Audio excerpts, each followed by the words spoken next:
చేస్తున్న రేవంత్ రెడ్డికి ఇది పరాకాష్ట. అనేక సందర్భాలలో హైకోర్టు కానీ సుప్రీంకోర్టు కానీ అనేక మంది ప్రజా వ్యతిరేకత ఉన్నా కూడా మరి దున్నపోతు మీద నీళ్లు పడితే అనేక మంది అట్లుంటదని తేలిపోయింది. అనేక సార్లు ఆడిందే ఆడింది పాడిందే పాడినట్టు జీవో విషయంలో బీసీల 42% రిజర్వేషన్ అమలు పరచడానికి ఓసారేమో రాజ్యాంగబద్ధంగా 42% అమలు పరుస్తా అంటాడు. రెండవది పార్టీ పరంగానైనా నేను 42% ఇస్తా అంటాడు.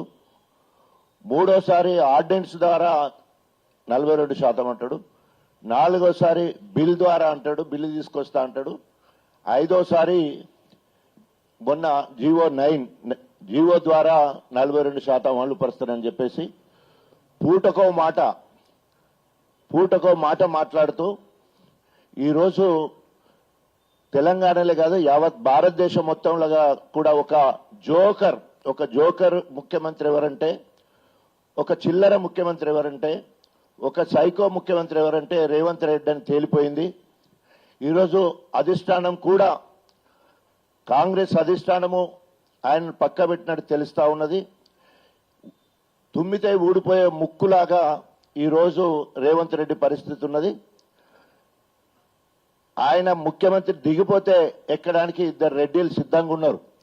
అది తెలుసుకునే ఆగమాగం అయిపోతుండే. ఇప్పటికే 54 సార్లు ఢిల్లీకి పోయి మరి వాళ్ళ దర్శనం కోసము అనేక సార్లు ప్రయత్నం చేసినా కానీ సోనియా గాంధీ కానీ రాహుల్ గాంధీ కానీ వారికి దర్శనం ఇచ్చే పరిస్థితి లేదు. ఎందుకంటే మొన్న ఎన్నికలకు ముందు 22 మాసాల ముందు అందరిని ఇరికిచ్చిండు. ఖర్గే నిరికిచ్చిండు, అదేవిధంగా రాహుల్ గాంధీని ఇరికిచ్చిండు, ప్రియాంక గాంధీని ఇరికిచ్చిండు, ఆఖరికి సోనియా గాంధీని కూడా హామీలు ఇవ్వడంలో 6 గ్యారంటీలు 420 హామీలు ఇవ్వడంలో వాళ్ళందరినీ ఇరికిచ్చిండు, వాళ్ళందరినీ బాధ్యులు చేసిండు. కానీ ఏ ఒక్కడి కూడా నెరవేరక ఈరోజు గ్రామాలలో తిరుగుతున్నప్పుడు కాంగ్రెస్ మీద బగ్గున మండిపోతా ఉన్నారు ప్రజలందరూ కూడా. ఇవన్నీ చూసిన తర్వాత దిక్కుతోచని పరిస్థితులలో కుడిదిలో పడ్డ ఎలుక లెక్క రేవంత్ రెడ్డి కొట్టుకునే పరిస్థితి కనబడతా ఉన్నది.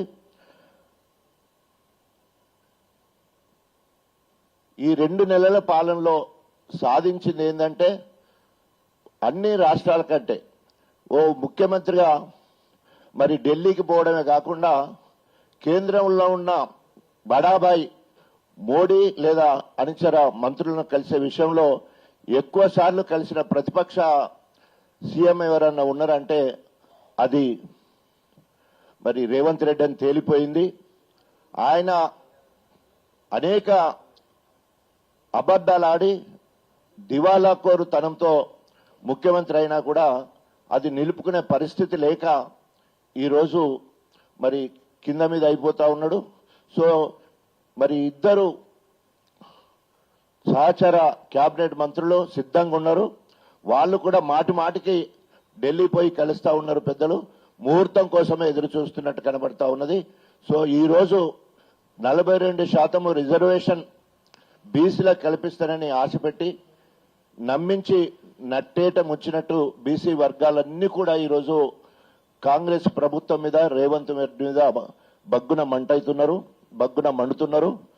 రేపు రాబోయే రోజుల్లో ఇప్పుడైతే 6 వారాల వరకు స్టే ఉన్న తర్వాత అప్పీల్ చేసుకోవడానికి సమయం ఇచ్చింది. తర్వాత ఎలక్షన్లు పెట్టే అవకాశం లేనే లేదు.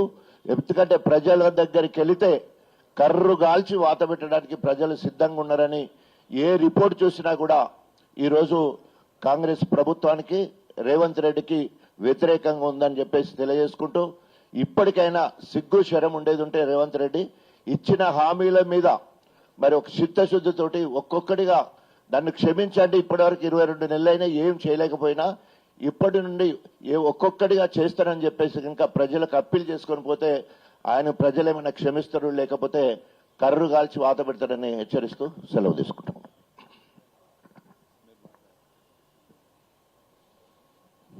ప్రెస్ మిత్రులకు, మీడియా మిత్రులకు